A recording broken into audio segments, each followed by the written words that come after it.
Savoir et comprendre les plus récentes nouvelles qui nous touchent. Alexandre, l'ami léger qui sonde 2 fois par mois de ce temps-ci, là. Oui, c'est intéressant de voir la tendance parce que, bon, il y a eu le remaniement ministériel, il y a eu, bon, toutes les annonces également, les priorités du gouvernement Legault dans cette dernière année avant les élections. Alors, est-ce que ce virage à droite a réellement profité à la CAQ? Et sinon, ça a profité à qui? C'est intéressant de voir si des élections avaient lieu aujourd'hui, selon ce sondage léger dans le journal ce matin. Le Parti québécois récolterait 36 % des intentions de vote. C'est une baisse de 2. Les libéraux sont à 25 %, une baisse de 2 aussi. Alors là, tu te dis, est-ce que c'est allé à la CAQ? Erreur. La CAQ est stable à 16 %. Les 4 points sont allés au Parti conservateur d'Éric Duhaime avec 15 % maintenant dans les intentions de vote. Et Québec solidaire poursuit sa dégringolade, devient de plus en plus marginal avec 6 % seulement dans les intentions de vote, en baisse de 1. Mais la beauté, parce que la beauté d'avoir des sondages fréquents, c'est que tu peux les comparer, regarder la tendance. Donc c'est sûr que pour la CAQ, pour l'instant, il n'y a rien qui bouge. Est-ce que on pourrait dire c'est trop tôt? Parce que dans le fond, on dit virage à droite, mais pour l'instant, François Legault, il a juste clignoté, là.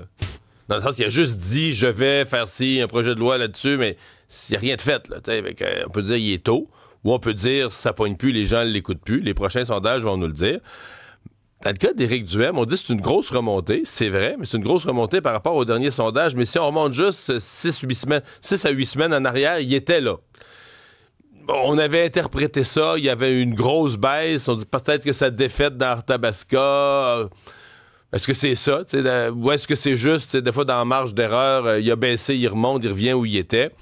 Mais essentiellement, si on se reporte au mois d'août, il n'y a pas beaucoup de mouvement. Les partis restent dans le même ordre, à peu près dans les mêmes positions. Mais ça se peut qu'Éric Duhaime, il y a eu comme un refroidissement des ardeurs de ses partisans. Il avait misé beaucoup sur Arthabasca, que la défaite d'acheter une douche d'eau froide, mais finalement, le mois d'après, les gens oublient ça, puis s'ils étaient conservateurs, ils reviennent conservateurs. C'est certain qu'à la CAQ, les yeux vont rester rivés sur les prochains sondages. Si la tendance reste, comme on dit, flat, là, à zéro comme ça, il va y avoir, on le dit, puis on le répète, mais il va y avoir une nervosité là, envers François Legault. Santé Québec qui suspend le virage numérique. J'ai l'impression qu'on regarde la commission Galland et on se dit, ouais, on veut-tu vraiment avoir la commission Galland numéro 2 sur notre cas l'année prochaine? Là? On a de la misère avec les virages numériques. Hein, on tourne ça à dactylo. Ben là, en tout cas, on va attendre un peu avant d'abandonner le fax, là, parce qu'effectivement, Santé Québec suspend le virage numérique du réseau de la santé. Il y a plusieurs voyants rouges qui sont apparus sur le tableau de bord. On pourrait même dire suspend les 2 virages numériques, parce qu'il y a deux projets complètement différents. Tu as entièrement raison. Il y a le dossier santé numérique. Ça concerne nous, les patients. Exact, notre dossier médical, etc., etc. Puis l'autre volet, c'est tout ce qui concerne aussi, bon, au niveau de la paye. L'administration. Alors, ça aussi, c'est mis sur pause. Essentiellement, on craignait une explosion des coûts, l'échéancier pas respecté. Et le mois dernier, notre bureau parlementaire révélait que le budget risquait de doubler là, pour atteindre la somme de 3 milliards de dollars. De plus en plus, il y avait de la pression aussi à l'Assemblée nationale. Les partis d'opposition bombardaient de questions le gouvernement hier. Le ministre de la Santé, Christian Dubé, a réagi, prend acte de la décision de Santé Québec et affirme là, qu'il s'agit d'une décision responsable dans un contexte où les conditions de succès ne sont pas réunies. Mais j'entendais les commentaires, notamment du docteur Bruno Eppel, qui est médecin de famille. Il dit pourquoi à chaque fois que le gouvernement touche à quelque chose, ça marche pas en ce qui concerne le numérique? Non, mais c'est sûr. Je pense que le commun des mortels va finir par se rallier au fait que c'est ça qu'il fallait faire plutôt que d'aller se planter puis perdre de l'argent. Mais on peut pas se réjouir de ça. Je veux dire, voyons, tout est, de nos jours, là, tout est numérique. Je veux dire, tes opérations bancaires, notre vie, là, pourquoi le réseau de la santé est encore avec des fax? Puis tu sais, ce qu'on nous décrit, là, oublions l'administration, oublions plus le dossier santé numérique. Je veux dire, l'idée que, tu sais, l'exemple, là, t'as un accident ou un ACV dans n'importe quelle région du Québec, t'es en visite chez de la parenté à 500 km de chez vous, tu rentres à l'hôpital là-bas avec ton numéro de carte d'assurance maladie tout de suite, et il rentre dans ton dossier, il voit, OK, ça c'est un patient qui a subi telle chirurgie, il a un pacemaker, il prend tel médicament. Tu sais, ça apparaît comme la grosse logique, puis ça apparaît faisable. Tu sais, comme un des mortels, tu te dis, ben oui, ça devrait être, ça apparaît bien faisable, là. Pourquoi le gouvernement n'est pas capable? Je sais que c'est gros, faut que tu mettes en ligne, faut que tu mettes en ligne des hôpitaux, des pharmacies, des cliniques privées. T'assures la sécurité. Ou t'assures une méga sécurité, parce qu'évidemment, c'est les dossiers confidentiels de tout le monde. Mais est-ce que ça apparaît infaisable? Or, au gouvernement, pour l'instant, là, ça paraît infaisable. Faisable dans toutes les autres organisations privées, mais pas dans les gouvernements. Encore de l'inquiétude des parents autour de cette maison Benoît Labre dans le sud-ouest de Montréal. Est-ce qu'on l'a dit une ou deux fois que c'était peut-être pas une bonne idée de l'installer à 15 pieds d'une école, juste pour être bien sûr? Eh bien là, TVA Nouvelle a dévoilé vraiment une histoire assez choquante. C'est une pipe à crack qui a été retrouvée puis manipulée par 2 jeunes enfants sur le terrain de l'école primaire, juste à côté de ce site d'injection supervisée de la maison Benoît Labre à Montréal. Alors là, c'est la direction de l'école Victor Rousselot, qui est dans Saint-Henri, qui a informé les parents des élèves qu'un incident s'était produit dans le parc école en lien avec la manipulation de ce matériel d'inhalation. L'enfant l'aurait mis dans sa bouche. Qui a été retrouvé au sol. Effectivement, une fillette qui aurait d'abord découvert la pipe à crack l'aurait remise à un petit garçon de 6 ans qui l'aurait, lui, manipulée. Et là, ce qu'on nous dit, en mode solution, là, la brigade de la maison Benoît Labre dit qu'elle va effectuer maintenant, avant chaque période du dîner, une tournée de nettoyage de ce parc école-là, une opération qui est similaire, qui était déjà réalisée avant le début des classes. Mais on veut poursuivre aussi la sensibilisation des élèves au sujet de la consommation de drogue. Alors, c'est quand même... je veux dire... C'est absurde. Ben non, complètement absurde, Mario. Puis, je veux dire, OK, je comprends que c'est ça la solution. On dit, ben là, on va passer 2 fois par jour pour ramasser les seringues puis les pipes à crack sur le trottoir pour pas que les enfants tombent là-dessus. Hey, après ça, on va éduquer les enfants. Dire, ben là, ça se peut que t'aies ces objets. Non, t'es pas supposé avoir ces objets-là sur le trottoir. Là. Peux-tu laisser les enfants être des enfants? Bon. Mais on a un projet de loi devant l'Assemblée nationale pour interdire les centres d'injection supervisés à proximité des écoles. Sauf que là, le projet de loi, la maison Benoît Labre, elle est déjà établie. Elle est déjà... fait que comment on va gérer le cas? À suivre. Problèmes d'obésité sont de plus en plus importants. On apprend dans le journal ce matin que près du tiers des Québécois sont obèses. Et ça, c'est un chiffre record qui illustre de graves conséquences de la pandémie, entre autres, et la hausse du coût du panier d'épicerie aussi. Et ça, une situation qui s'est détériorée quand on regarde là, le portrait des 10 dernières années. Le nombre de personnes obèses a bondi de 6 %. Alors, forte progression depuis la pandémie.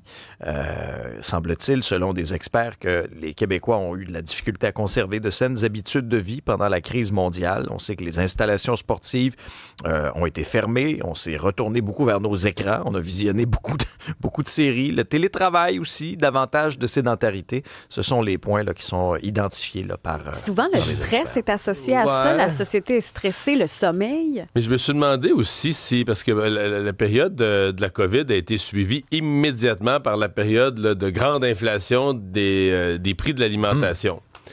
Puis c'est un peu tabou, mais je sais que des nutritionnistes viendraient et disaient non, il y a moyen de trouver pour pas cher des protéines de qualité. Puis je sais qu'en théorie, c'est vrai. Moi, je pense qu'en pratique, là, quand tu regardes ça simple, là, ça coûte cher. Ça coûte encore plus cher si tu veux manger santé, là. Les produits frais. Les légumes, les fruits. Ça coûte encore plus cher. Puis si tu coupes dans ton budget, puis que t'es pas, mettons, un spécialiste de la nutrition qui va trouver les lentilles en spécial, qui mange des choses simples, les plus connues du grand public, mais tu manges moins bien. Pour moins cher, tu manges moins bien. Je pense ça, moi. Manger santé, là, je pense que c'est flou dans la tête de beaucoup de monde ce que ça veut dire. Il y a beaucoup d'affaires qu'on achète avec le marketing puis l'emballage où on pense que c'est bon, on pense que c'est correct. Il y a toute la notion des portions. C'est compliqué, l'alimentation. C'est très compliqué. Mais c'est... Tu sais, mettons, prenons juste les poissons, là. Oui. Ben, c'est cher, là. C'est très cher. C'est très difficile de manger du poisson de qualité, tu sais, pas pané, puis ça, à bas prix. En tout cas, ça devient un problème, mais là pour bien des gens, la solution à ça, c'est Ozempic et Wegovy et autres, enfin, à suivre. Les données des Québécois là, qui ont été volées dans le piratage chez Desjardins se retrouvent encore des années plus tard sur le dark web. Il y en a qui vont être découragés d'apprendre ça ce matin. C'est un fichier contenant les noms, les adresses, les numéros d'assurance sociale de 50 000 Québécois qui circulent présentement sur le dark web. Et là, Desjardins confirme que c'est bel et bien en lien avec les données volées là, de 2019. neuf. Il y a des experts en cybersécurité qui sont très inquiets de revoir ça refaire surface. Pour l'instant, l'institution financière dit qu'il n'y a pas de traces d'incidents reliés aux Québécois touchés, mais du côté des experts, on nous dit quand même que la réapparition de ces données-là, ça représente un risque réel là, et que les chances sont bonnes pour que des criminels, essentiellement, tentent encore une fois de les utiliser. Alors, si vous êtes touché par ça, là, si vous avez été touché par cette vague-là, il vous est recommandé de reprendre un service de protection du crédit. C'est parce qu'on s'en rend pas nécessairement compte tout de suite. Là. Si quelqu'un fait quelque chose de croche en ton nom, tu t'en rends pas nécessairement compte sur le coup. On parle beaucoup d'augmentation de la criminalité, mais il y a ce matin à la une du National Post un dossier hyper intéressant qui fait réfléchir sur la criminalité et ça part de la ville de Kelowna, là, en Colombie-Britannique. Est-ce qu'il y a plus de criminalité ou au contraire, c'est que l'espèce de système de catch and release fait en sorte que, on les attrape, on remet dans la rue, dans la circulation, des multirécidivistes, des criminels, et c'est eux qui, à force de récidiver, font en sorte que les statistiques sont gonflées. C'est un peu ça dans le National Post. Le cas de Kelowna, moi, j'avoue, je pouvais pas croire ce que je disais ce matin. Écoutez bien ça. Okay? Dans un rapport, on apprend qu'au cours de l'année 2024, à Kelowna, 1335 dossiers de police sont reliés à seulement 15 personnes. Fait qu'on dit criminalité augmente, la population se plaint, criminalité augmente, parce que là, le nombre de 1003. Mais c'est 15 personnes. C'est 15 personnes. C'est 15 crottés. C'est fou, hein? C'est une poignée de crottés. Et Mario... Fait que c'est vrai que c'est l'impression, là, c'est pas toi pour le maire de la ville, t'as l'impression que dans ta ville, là, c'est rendu fou. C'est plein de criminels, il y en a partout dans les rues. Oui. Alors là, chacun des 15 criminels recevait l'appel de la police à peu près une fois tous les 4 jours. À peu près. Aux 4 jours, là, il y avait un problème, le 911, puis bon. Après on les arrêtait. On les arrêtait, on les remettait. Il y avait toutes sortes d'enjeux comme ça. Pendant cette période-là, il y a un exemple là, qui est cité, un des 15. Là. Il a violé ses conditions de libération 31 fois. Il a raté une audience prévue 32 fois. Mais c'est pas grave, on les remet en liberté. C'est pas un signe, ça. Voyons, violer ses conditions de libération 31 fois. C'est pas assez pour mettre la puce à l'oreille des magistrats. 31 fois, il s'en foutu des conditions de libération. Mais c'est pour ça que j'entendais hier là, Pierre Poilievre qui posait des questions, M. Carney qui disait on va y voir, mais vite, il faut y voir, parce que tous les laxismes qui ont été créés par le gouvernement Trudeau, à quel point... Mais cet exemple-là, veut dire, c'est probablement un des plus éloquents pour nous faire réfléchir. Et tant qu'être dans le laxisme de Justin Trudeau, toujours à la une du même journal, il y a un autre dossier. Oui, 47 000 étudiants étrangers qui pourraient avoir enfreint les conditions de leur visa et se retrouveraient illégalement au pays. C'est un représentant de l'immigration, réfugiés et citoyenneté. 47 000. 47 000 étudiants étrangers. Quand même pas rien. On a pris ça devant un comité de chambre. Il y a de tout. Il y en a qui sont rendus, dans les 47 000, il y en a qui sont rendus nos camionneurs Inc. Là. À un moment donné, les problèmes se recoupent, là, parce que dans les camionneurs Inc., on nous dit qu'il y en a qui sont rentrés au Canada illégalement comme faux étudiants étrangers dans des collèges qui n'existaient pas puis qui n'ont jamais étudié. Puis là, ça pénalise ceux qui font la vraie chose, là, qui rentrent de la façon saine. On a ventilé les chiffres sur les 47 000. Là, 19 500 étaient des ressortissants indiens. La Chine, 4 200. Ce sont les deux pays, disons, qui sont les plus surreprésentés là, dans ces statistiques-là, notamment les camionneurs, les chauffeurs. Mais dans certains cas, il y en a qui sont rentrés comme étudiants et qui n'ont jamais étudié une journée. Jamais mis les pieds dans un collège. Ou dans une université. Jamais. Eh bien, il me semble que ça fait longtemps qu'on en parle, mais il n'était pas encore sorti, le nouvel album de Taylor Swift. Là. Il sortait à minuit. Il y en a qui ont fait des rassemblements. Il y en a qui ont écourté leur nuit. Il y a Marianne qui est venue me porter des bracelets, des friendship bracelets. Oui, mais ça, là, c'est typique des fans de Taylor Swift. Oui, elle veut être mon amie. C'est officiel. C'est annoncé sur les ondes de Cube, donc ça solidifie le lien. M. Trudeau avait ça, des bracelets comme ça. Oui, c'est vrai. C'est comme ça qu'est née l'union avec Katy Perry. En tout cas, on n'ira pas là, mais 12e album de Live of a Sugar, c'est disponible. Je trouve ça bien. Voici d'ailleurs sa collaboration avec Sabrina Carpenter.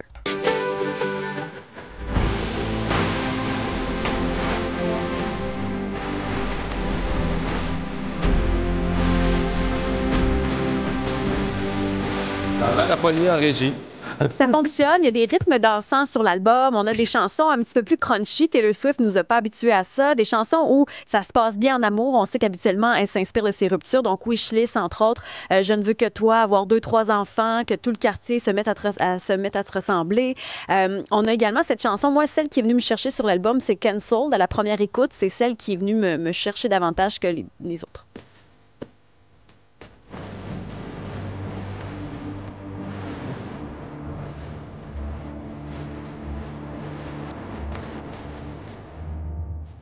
Mais chercher le côté badass. Cancelled? Oui.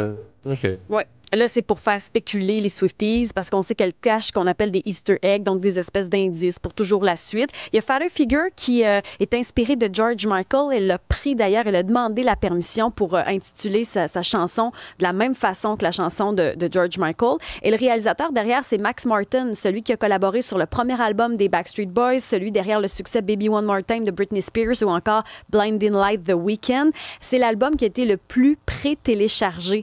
Puis ça en a fait sourciller plusieurs. Il y a Alex Moranville, entre autres, qui disait c'est quoi le rapport de pré-télécharger? C'est quoi pré-télécharger? C'est que tu peux choisir sur Spotify de mettre ton album en attente. Comme ça, à minuit, tu es sûr de l'avoir. Donc, dès que minuit arrive, il Exactement. rend, Donc, c'est pas pour l'acheter, c'est pas pour le réserver, c'est juste pour pouvoir l'écouter. Mais c'est déjà parce qu'elle n'est pas vieille, c'est son 12e album. C'est son 12e album. Elle a même 35 ans. Puis on se rappelle quand même, elle a racheté des albums où elle n'avait pas les droits. C'est fou, le marketing autour d'elle. Il y en a plein qui ont fait des costumes pour entendre l'album. Il n'y a pas un gros suspense pour savoir si ça va marcher, là. Ça va marcher, surtout que d'habitude, les artistes nous font dévoiler une chanson. De chansons-là, on savait rien. Il n'y a pas un journaliste qui écoutait ça avant le temps. Il n'y a pas eu de fuite. On savait pas à quoi s'attendre. Ouais. C'est bien. Marianne nous rappelle qu'il y avait des records battus sur Spotify avant même que l'album ne sorte au sport.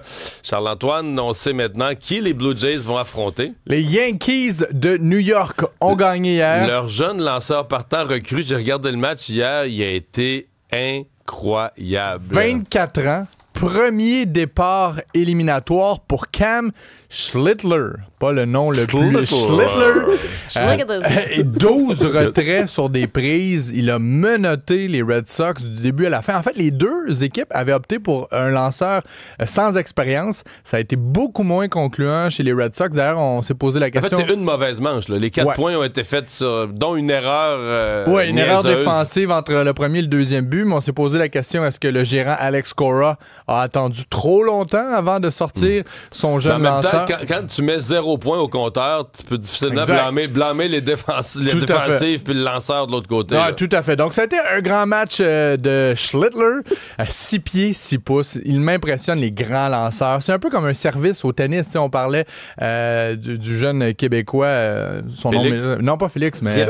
Diallo, Gabriel Diallo, tour de contrôle 6 et 8. Là, donc, c'est un peu le même principe. C'est un objet qui descend à haute vélocité. Donc, il sera à surveiller. Et là, ce qui est intéressant, puisque la série débute samedi à Toronto, 16h, c'est deux équipes construites complètement différemment. Les Yankees, c'est la nouvelle façon de jouer au baseball. Là. Des longues balles et des rétro-bâtons. Haut risque, haute récompense. Alors que les Jays, c'est comme un peu l'ancienne méthode. C'est de longue présence au marbre, c'est construire des points, c'est mettre la balle en jeu, jouer du baseball plus défensif, donc un peu plus méthodique, alors que les Yankees, eux, sont très, très explosifs. Donc les deux équipes vont probablement jouer leur rôle respectif et j'ai hâte de voir ce que ça va faire dans une série 3 de 5. Je sais que c'est souvent le cas au baseball, que c'est par séquence. Ce qui m'inquiète ou me rassure, dans le cas des Blue Jays, c'est que il y a des séquences où ils frappent la balle, puis il y a des séquences, ils ont eu encore récemment des séquences où ils frappent pas. Là. Si tu rentres en série dans une mauvaise séquence où tu frappes pas la balle, on va vite fermer les livres. Là. Et une semaine de congé peut être extrêmement bénéfique pour corriger le tir, ou l'inverse. Ta spirale négative peut être prolongée lorsque t'attends. La bonne nouvelle, c'est que Bo Bichette, qui est blessé depuis un moment, devrait être de retour. Vladimir Guerrero, lui, était sur une léthargie. Donc, hâte de voir si cette semaine va avoir été bénéfique. Et la dernière fois que les Yankees et les Jays se sont affrontés en éliminatoire, qu'est-ce qui s'était passé? Je me souviens plus. C'est jamais arrivé. Ah, bon. C'est jamais arrivé dans l'histoire. Donc, il y a quelque chose quand même de fort intéressant dans cette série. Très rapidement, c'était allé en prolongation, la NFL, hier. Les 49ers ont battu les Rams sans leur corps arrière, sans leur receveur de passe, sans leur meilleur joueur défensif. Belle histoire, celle des 49ers.